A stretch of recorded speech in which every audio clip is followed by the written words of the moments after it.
Second invité, Élise Franzen. Bonjour. Bonjour. Bonsoir. Vous êtes chercheuse qualifiée, toute nouvelle chercheuse qualifiée FNRS, archéologie à l'Université de Liège.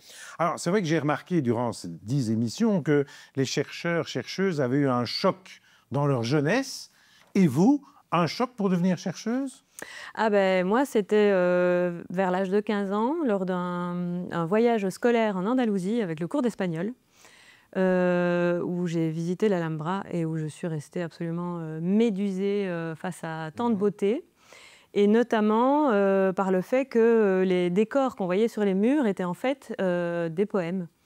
Et j'ai eu très envie de les comprendre, ces poèmes, et de pouvoir... Enfin voilà, je me sentais tellement étrangère à toute cette beauté que j'ai eu envie d'en savoir plus. Et donc j'ai décidé, une fois que j'ai commencé mes études, de faire l'histoire de l'art et l'archéologie. Et puis j'ai pris un cours d'arabe en plus. À l'époque, c'était la candidature complémentaire de langue et littérature orientale, parce que je n'imaginais pas comprendre une civilisation sans parler sa langue. Alors, vous plongez dans la période mamelouk. Alors, je ne sais pas si tout le monde sait ce que c'est que la période mamelouk, hein, 14e siècle. Que l'on redécouvre d'ailleurs depuis peu. Et c'est une période, mais vous allez me dire si je schématise, où les sultans sont d'anciens esclaves. Tout à fait, tout à fait. Non, vous ne schématisez pas. Oui, oui. La plupart d'entre eux sont d'anciens esclaves. Et d'ailleurs, c'est une des conditions théoriques pour pouvoir monter sur le trône, c'est d'avoir été acheté enfant à l'étranger, puis d'avoir été ramené au Caire, éduqué, islamisé, entraîné pour devenir pour faire partie de la troupe d'élite militaire. Mais pourquoi vous avez choisi cette période ? C'est une période quand même assez violente aussi, hein ? Alors c'est aussi une période de grande diversité culturelle et intellectuelle. En fait, à ce moment-là, c'est vraiment les Mamelouks qui sont devenus les hommes forts du monde islamique. Le calife est réduit à l'état de fantoche, dirigé par d'autres dynasties. Il y a des problèmes chiites, sunnites aussi. Et eux, c'est vraiment le grand sultanat sunnite qui arrive à mettre fin aux croisades, qui arrive à arrêter les Mongols qui rasent tout sur leur passage.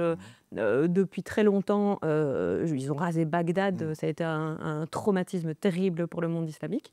Et donc ces Mamelouks arrivent à rétablir la stabilité, la paix. C'est pour ça que vous avez choisi cette période ? C'est pour son histoire intellectuelle. Alors, vous avez un auteur fétiche, si j'ose dire, qui est Safadi. Oui. Hein, il a beaucoup de noms, mais je dis Safadi. Et on va voir un de ses manuscrits qui va apparaître à l'écran. Est-ce que vous pouvez nous dire, ça vient d'où, qu'est-ce qu'il dit et pourquoi est-ce que toute votre vie de chercheuse, j'ai envie de dire, vous consacrez à cet auteur? Alors, donc, c'est un feuillet de son carnet de lecture. Donc, c'est un petit carnet qu'il gardait avec lui pour prendre note de... Où qu'il était? Voilà, on suppose, hein, ça, on n'en est pas absolument certain, mais vu les dimensions du carnet, c'est probable. Il le glissait dans sa manche. D'ailleurs, un carnet au sens moderne du terme, hein, vous voyez, qui s'ouvre dans ce sens-là.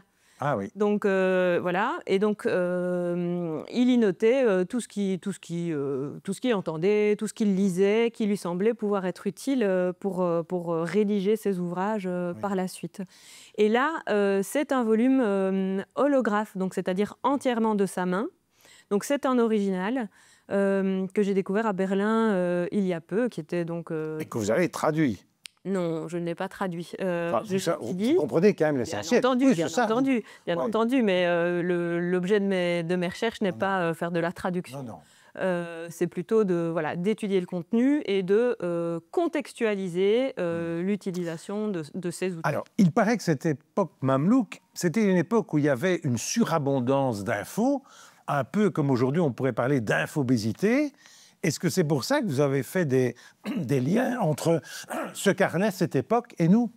Oui, parce que ce carnet, justement, est un des outils utilisés par les chercheurs pour maîtriser cette surabondance d'informations. À leur époque, ce n'est plus possible de maîtriser toute l'information soi-même, en la connaissant par cœur. Donc, différents outils voient le jour. Les carnets de lecture sont un de ces outils, les carnets de notes aussi, les index, les tables des matières. Oui. Et donc, voilà, ça me semblait intéressant d'étudier la façon dont les auteurs du passé géraient l'information. Et je suis persuadée que ça a eu une utilité aussi pour notre monde actuel. Oui, mais à l'époque, il n'y avait pas Internet. Il y avait pas. Donc la communication était quand même beaucoup plus compliquée. J'imagine qu'il y avait la poste aussi, ça ne devait pas être... Comment est-ce qu'ils communiquaient? Détrompez-vous. Les pigeons voyageurs étaient extrêmement efficaces. Des pigeons voyageurs. Des pigeons voyageurs, il y avait même un papier fabriqué spécifiquement pour y noter les petits messages qu'on attachait ensuite à la patte du pigeon. Et puis la poste à cheval aussi était très efficace avec des relais sur différents axes de circulation et était très rapide.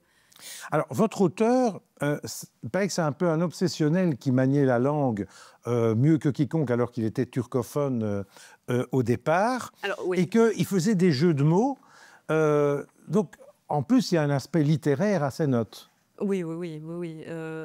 En fait, aujourd'hui, cet auteur est surtout présenté comme étant un historien, mais ses contemporains le voyaient plus comme un littérateur, comme on dit, c'est-à-dire il était à la fois poète, mais il rédigeait aussi de la prose, un niveau de langue entre la prose et la poésie également, de la prose rimée, et puis c'était un théoricien de la littérature également.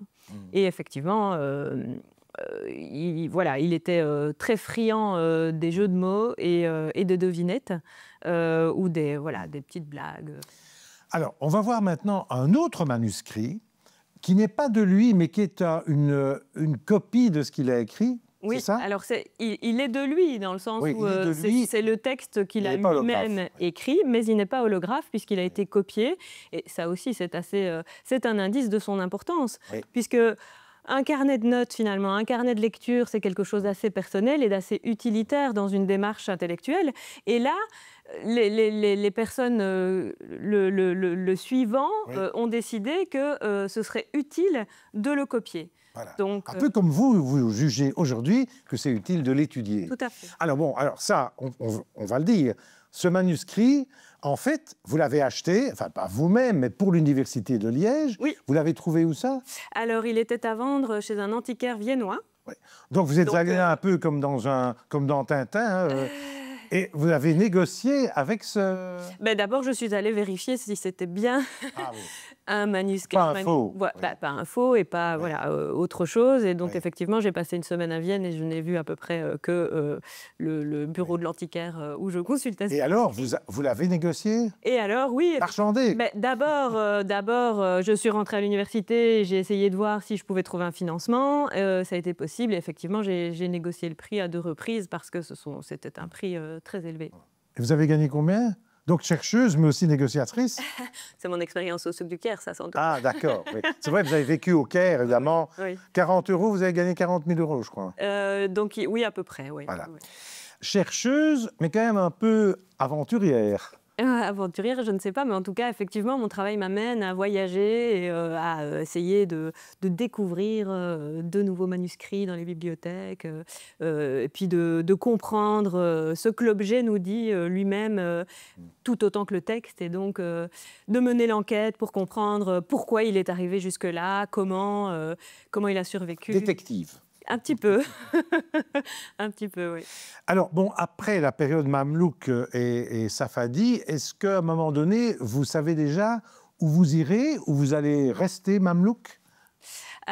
C'est une période que j'aime beaucoup, mais étant historienne de l'art, archéologue aussi, j'aimerais développer un aspect de la recherche qui est vraiment sous-développé en Belgique, qui est l'histoire de l'art et l'archéologie du monde islamique, avec notamment des liens, pourquoi pas, avec la faculté d'architecture, puisque dans le monde arabe, ça fait très longtemps qu'on construit pour se prémunir des défis climatiques, chaleur excessive et manque d'eau, ça c'est un état de fait qui existe depuis toujours, et aussi depuis une période où on n'avait pas d'électricité et où donc, par définition, les bâtiments sont low-tech. Donc s'inspirer de ce qui s'est fait à ce moment-là peut donner des pistes intéressantes, je pense, pour aujourd'hui et pour demain. En fait, quoi que vous fassiez, vous avez toujours cette obsession. Quelles leçons puis-je tirer de tout cela pour notre période? Je ne sais pas si c'est une obsession, mais effectivement... Non, c'est une bonne obsession. Disons que je vis dans mon époque et que je ne vis pas dans le passé, donc voilà. Alors, très bonne année pour vous, chercheuse qualifiée. Et vous avez acheté un manuscrit. Oui. Donc maintenant, vous êtes à l'aise, chercheuse qualifiée, vous poussez un ouf pour 2025. Alors c'est sûr que voilà, c'est une tranquillité, une sérénité d'esprit sans nom. Hein. On a beaucoup de chance en Belgique francophone d'avoir encore ces postes de chercheurs qualifiés qui n'existent plus en Flandre. Et oui, tout à fait. Et après, du coup, c'est un appel d'air pour toute une série d'autres projets. C'est ça. Et oui. Les dernières questions, vos idées, etc., elles vous viennent comment? La nuit, le jour, en mangeant, en courant, devant votre ordinateur? Sur mon vélo. Vélo? Oui. Je vais au travail à vélo. Et souvent, le matin, quand on est encore un petit peu dans la brume de la nuit, voilà, les choses décantent. Et puis on se dit, tiens, est-ce que... Ah mais oui, mais effectivement, en fait, oui. Merci Élise Franssens, et je ne dirais pas comme le capitaine Haddock, Mamelouk, c'est une injure célèbre dans les albums. Voilà, si vous avez raté nos entretiens, vous n'hésitez pas, vous les revoyez sur les sites de la Libre, de l'ADH et de l'Avenir.